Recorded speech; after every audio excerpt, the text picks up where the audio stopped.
Today, Cabinet will convene with the intention of allowing parts of Windsor-Essex to open. I know we have a lot more work to do, but today is a tremendous step forward for Windsor. Where, Mr. Premier, is the money and the help for my small business? It is definitely stressful. I won't deny that fact. Tense times as Windsor's demand to open is approved by the province.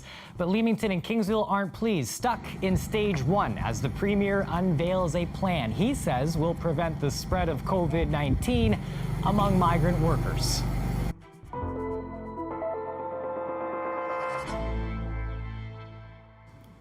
I'm Chris Ensing. Thanks for joining us. After months of waiting eagerly, most of Windsor-Essex has been given the green light to set their stage 2 plans tomorrow. That means you can get a haircut, go to the gym, grab a bite on a patio. But Leamington and Kingsville, they're excluded from this because of the growing number of COVID-19 cases in the agri-farm industry. Dale Molnar joins us live now. The day started with a protest at the health unit office, and now a major announcement in the afternoon. What are people saying? Well, Chris, as of this morning, business owners who have been forced to remain closed since mid-March were at the end of their rope, and some were even threatening to go rogue by Canada Day and open up with or without provincial approval. But now they finally see the light at the end of the tunnel. Let us work! Let us work! This is a group of people calling themselves Open Ontario. About 200 of them demonstrated at the offices of the Windsor-Essex County Health Unit this morning, demanding they be allowed to go to stage 2. What we're seeing is salons closing. They're just hanging by a thread. We've seen just devastation, and they can't move on any longer. But by afternoon, anger and frustration turned to relief and joy. With the exception of Leamington and Kingsville, Windsor-Essex will move to stage 2 tomorrow, effective 12:01 a.m. on June the 25th. Philip Roca was one of the organizers of the protest, and he is the president of the Erie Street BIA, where he also runs a restaurant. We feel over the moon. We're super excited to move forward to phase 2. Windsor residents are also happy they can finally get a haircut. They've been locked up for months. Everyone's a little antsy trying to get out. It's the summer, so it's great that we're getting outside, and getting things going again. Monique Tomaselli, the owner of Salon 892, says clients have already been calling to book appointments. Absolutely fabulous news today. We've all worked really hard to show our position and that we're ready to do this, and I'm so happy for Windsor. We've come a long way. A lot of people showed incredible leadership. But Leamington Mayor Hilda McDonald is angry. I understand the reasoning. I do. But it's less than fair for our municipality and for Kingsville. It's less than fair for my local small businesses. She wants the province to help Leamington businesses with a financial aid package. Essex County Warden Gary McNamara is also the chair of the health unit. He calls the decision bittersweet. He also wants to see the businesses forced to remain closed get an aid package. But he's also happy that with today's announcement comes a plan to contain the spread of COVID-19 among farm workers in Leamington and Kingsville. It's those high case numbers that's keeping those municipalities in stage 1. And we'll have more on that plan for farm workers coming up in just a couple minutes. But first, Dale, what exactly does stage 2 look like in the coming days? Well, we'll see gyms open up, nail salons, tattoo parlors, malls, and playgrounds too. And we're also still waiting on specifics around how pools and splash pads might be allowed to reopen in the city. Patios will also be allowed again. And where that's concerned, if you already have a patio at your business, you'll be able to open up as soon as tomorrow. But if you're looking to set up patios in parking lots or on streets, that's going to a special meeting of City Council tomorrow at 6 o'clock for approval, and there will be a process for businesses to follow. Now, the Walkerville BIA is planning on closing a street for outdoor eating, for example, once they're given the okay. But we don't have a date for that yet.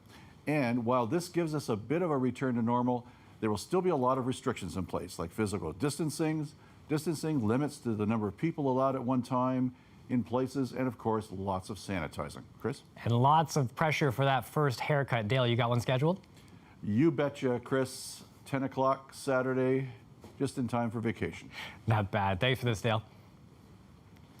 Now, Windsor's mayor welcomes the news that the city will enter stage 2, saying it's the right move after more than 100 days of preventing the spread of COVID-19. He says that entering the next phase while Leamington and Kingsville are left behind was never something that he personally asked the premier for, but says now that Windsor can open, people need to remember that the virus is still a threat.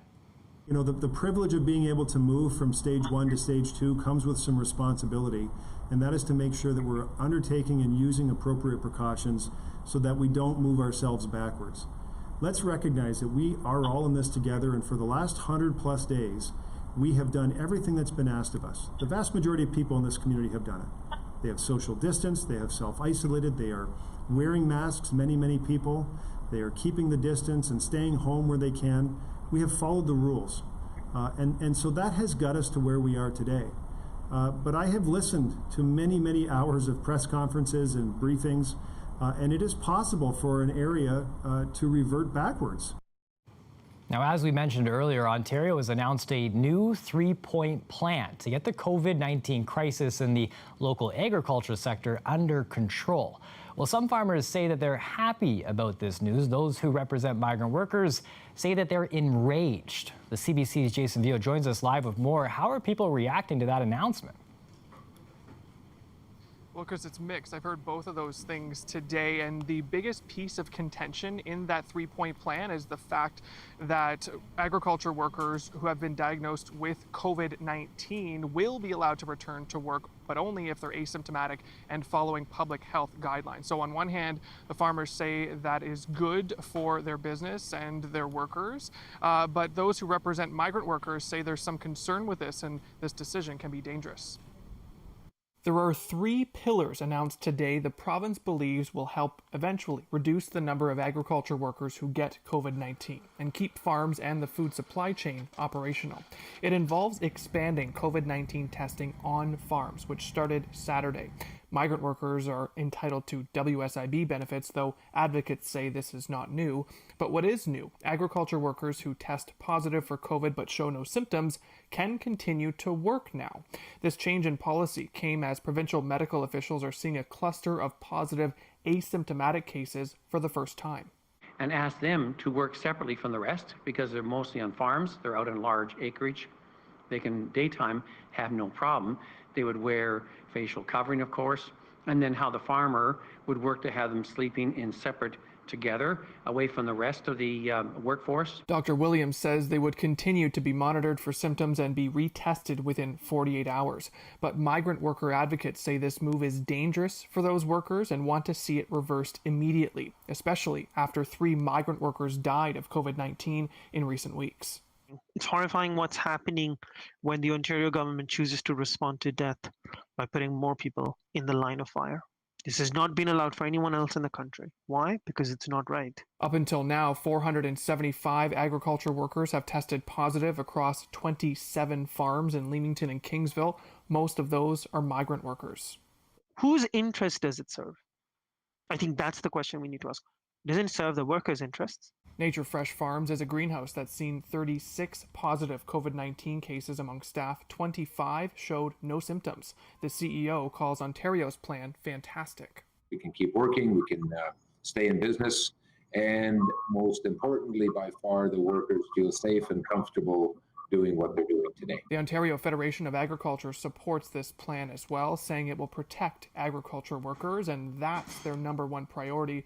But the group Migrant Workers Alliance for Change says ultimately the federal government needs to give these migrant workers permanent resident status, which would give them more rights. Now, Chris, we did also hear late in the day today from the Ontario greenhouse vegetable growers as well, and they say testing is going well so far. They're counting it in acreage, so 23% of the greenhouse vegetable acreage in Essex County has been tested. They're not breaking it down by worker or greenhouse operation, and they say 39% more in that acreage will be tested in the coming days. So that's greenhouse, not farms. But overall, since the on-site testing started over the weekend, 350 people who were asymptomatic tested positive with that. And that's really why they want to do this on-site testing and get more testing done, is to get this under control and know who has it and better get it under control. But in the meantime, those advocates for the migrant workers say this plan needs some updating, and they want to see some of those measures announced today reversed. Chris. Thanks for that, Jason. The CBC's Jason Vio live tonight. The MPP for Essex apologized to Premier Doug Ford today, and some colorful comments were made during question period earlier this morning. Taras Natashak called him, quote, a piece of shit. I want to take the opportunity to apologize to the Premier and to my colleagues in the House. I try to hold myself to a higher standard, and today my frustrations and my fears for my community definitely got the best of me, and I apologize. It's not something that I'm inclined to do, but I'm fearful. I'm scared for my community. I'm scared for the families that are suffering. I'm scared for the businesses, and particularly those in the farming community who are now receiving threats to their lives. Now, Premier Ford said that comment was the first time he's heard anything like that in Queen's Park, that he forgives the MPP for the comment, adding it's like water off a duck's back. But the NDP were critical of the Premier's delay in a plan to stop the spread of COVID on farms and what this has done to Leamington and Kingsville. Instead, what Mr. Ford did was stand back and let this crisis unfold week after week after week. And as a result, lives have been lost, businesses have been lost, and the community has become very divided. And Mr. Ford stood by while all that rolled out. And the city and the farm communities ended up being pitted against each other. That's just not acceptable. A freelance journalist in Mexico who has documented migrant farm workers for years says she wasn't surprised when she heard the news of 3 migrant workers who died in Ontario after contracting COVID-19. She says that she's seen firsthand the poor conditions where farm employees work, and adds proper health measures are not taking place at these facilities, resulting in the spread of the virus. People here are not even aware of these farm workers in Canada. There's so many other things going on in the news that there is very little mention of it, if any mention at all. I asked people specifically in my social networks what they think about what is happening with these farm workers, and many responded that they had no idea that there were farm workers that had died in Canada. And then others responded, if here in Mexico, we don't even care about what's happening with the farm workers that work within our own country, how are we going to care about what's happening with farm workers in Canada? I can't speak entirely for these workers that are in Canada, but I can speak a lot about my experience in Mexico, where I've been out in all different parts of Mexico City, of surrounding states, and also in Guerrero, where I've seen that many people do not believe that coronavirus exists. They think that you get sick in the hospital, or that you're injected with a sickness in the hospital and that that's what kills you, or you die from another disease. And so I think that it's hard in the era of fake news, in an era where people often don't believe in their governments, in an era where people just don't know who they can believe. It makes perfect sense that a worker would not want to get a coronavirus test because they might not believe it. They might think that in the test themselves, they will get sick, or they might also just fear being fired or let go. There's not a lot of information for farm workers here in Mexico about how to protect themselves from coronavirus. Many times Spanish is their second language, and there's little information in their native languages. But also, as far as lack of information is concerned, there is really a true lack of information about what is happening with migrant farm workers, both in the United States and in Canada. Premier Ford also spoke out today about reports of migrant workers in Ontario being targets of racism. He passionately defended the workers and says he won't stand for them being under attack. Folks, let me tell you something. I think majority of the people, vast majority, 99% of the people would support this comment. We have zero tolerance for any racial slurs. Let me tell the people that ever have a racial slur, those vegetables you're eating is because of these migrant workers. Those fruits that you're eating that we can grow in greenhouses because of the migrant workers. And if you don't appreciate the migrant workers, then you go out in the fields and start working your back off when it's 100 degrees out in the middle of the summer. These people are good people. They aren't here to hurt anyone. They're here to help us make a few extra dollars And I'm just dead against that. So if you see a migrant worker, matter of fact, maybe you should go up and say, thank you for working your back off, because a lot of people aren't willing to do the work that they are doing. And that's the reason we call them in. So I'm grateful for them. In Chatham-Kent, the Board of Health has voted to declare racism a public health issue. The board says forms of oppression against Black, Indigenous, and other minority groups disproportionately harm the health of people in those communities. It's promising to develop a plan to make its policies and programs more inclusive and diverse. A Black historian in Chatham-Kent says it's a move that's long overdue. I'm so glad that they stepped up. Let's start. Let's go, let's do.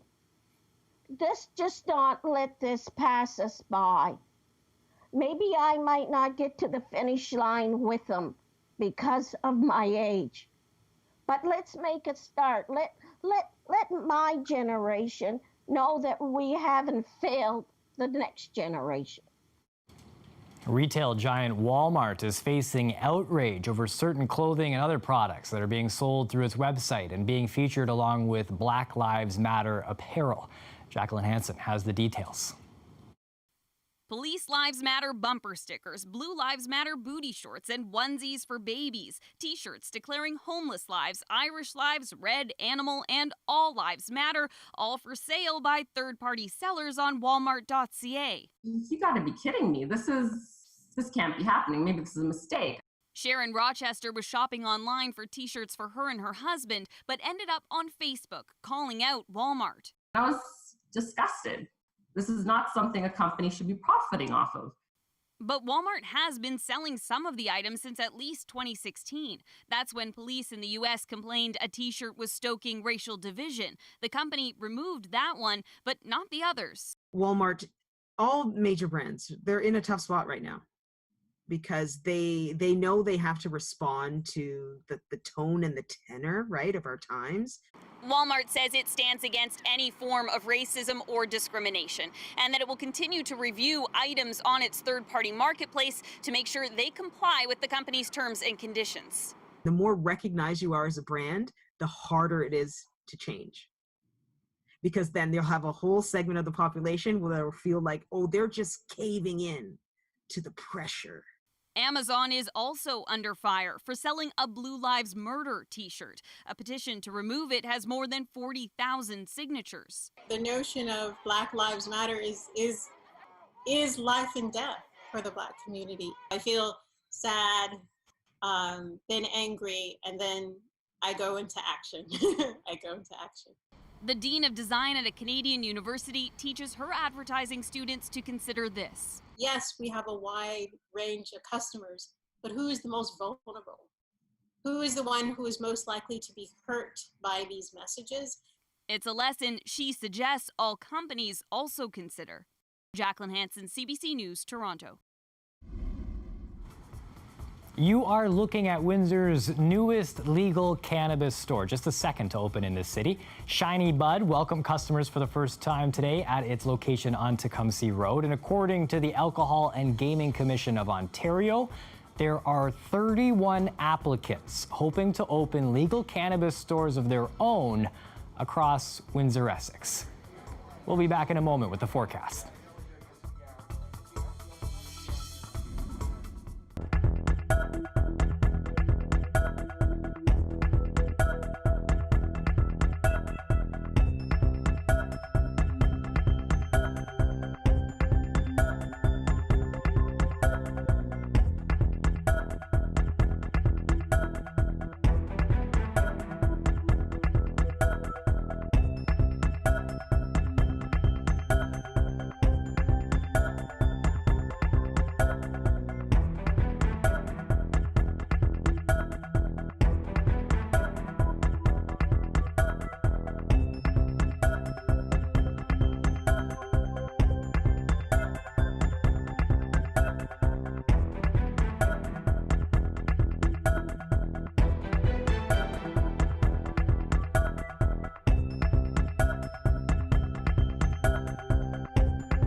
Welcome back. We just want to clarify something that we told you earlier in the program. We told you about on-site testing for farm workers, which launched over the weekend. You heard that 350 people who were asymptomatic tested positive since then. But in fact, 350 workers have been tested since the weekend. We're still waiting on results. To date, about 475 workers have tested positive across 27 farms in Leamington and Kingsville.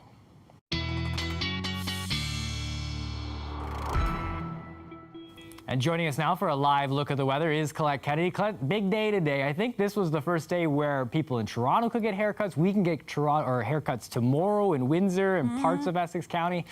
What's it been like having that kind of ability, to say the least? Yes, I know. It is a huge day. I mean, why do you ask? Just noticing something different there, Colette. Just noticing a little something different. You know, it is a little bit shorter. I think it's pretty subtle, but yes, I might have gotten something like cleaned up a little bit. Here, it does feel pretty, it's better than cutting it myself, which I've done a little bit of. Yeah, I've been doing a little bit of that too, and as you know, doing my dog. So all of this feels a little bit better here. So also, you know what, feels a little bit more comfortable with these temperatures. I mean, below seasonal. Yesterday, kind of seasonal with the daytime highs, right? 27 for Windsor, and today we're at 23. So we dropped 4 degrees, and Chatham-Kent sitting at 22 at the moment.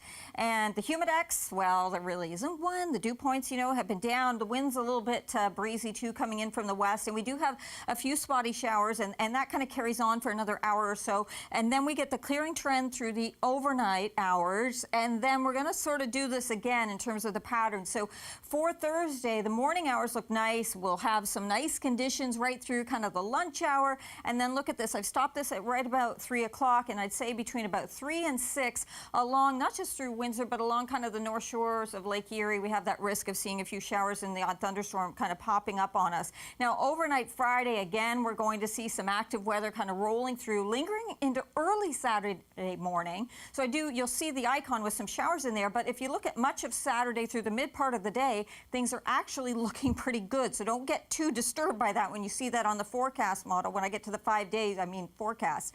So 15 tonight, and then a look at overnight, say 27 for what we're going to get into for Thursday. And then here we go again, Chris. We're going to just see things getting steamy with 31 on Friday and Saturday. Yes, I said there is a risk in there, but it's not all day. And then look at that high pressure back at us, sunny patio weather. I tell you, yeah, I don't think people will be too worried about a couple raindrops if they're able to go outside and enjoy a few cold pops. I suspect you might be onto something there. Might be. Thanks for this, Colette. You're welcome. Now, coming up, a big reminder here about the mask policy that will happen at commercial businesses in Windsor-Essex. There is an entrepreneur who may have found a way to make the mask a little less impersonal.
There's some vindication today for an Indigenous leader in Alberta whose violent arrest was recorded on video. All charges against Chief Alan Adam have been dropped after his court appearance. Adam said racism was clearly a factor in his case. We are criminals by our skin color, and that has to stop. Chief Adam was stopped outside a casino in Fort McMurray, Alberta in March for having expired license plates.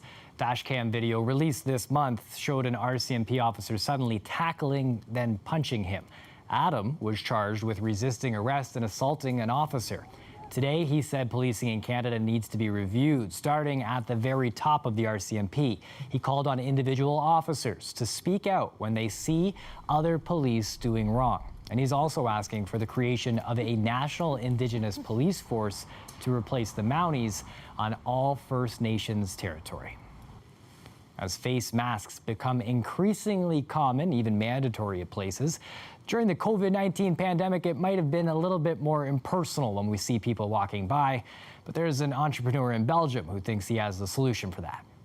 Voilà, s'il vous plaît. Merci, c'est très gentil, ben voilà. Hop, et voilà. He's producing the ultimate impersonalized PPE, your face on a mask. Now, he's converted his portable photo booths to produce images that can be ironed on to fabric masks. You can have it done on the spot or use the company's app and have the printed mask mailed to you. The price equals about $25 Canadian, and the image will last through 8 to 10 washings. You're just going to want to remember to smile when that photo is taken. 6:29 p.m. and that's it for CBC Windsor News. We're going to leave you with another look at that protest that started earlier today. A reminder of the frustration that business owners were feeling before Premier Ford announced later in the day that Windsor could move into Stage 2 with Leamington and Kingsville stuck in Stage 1. Thanks for watching. Make sure that you and your family stay safe tonight.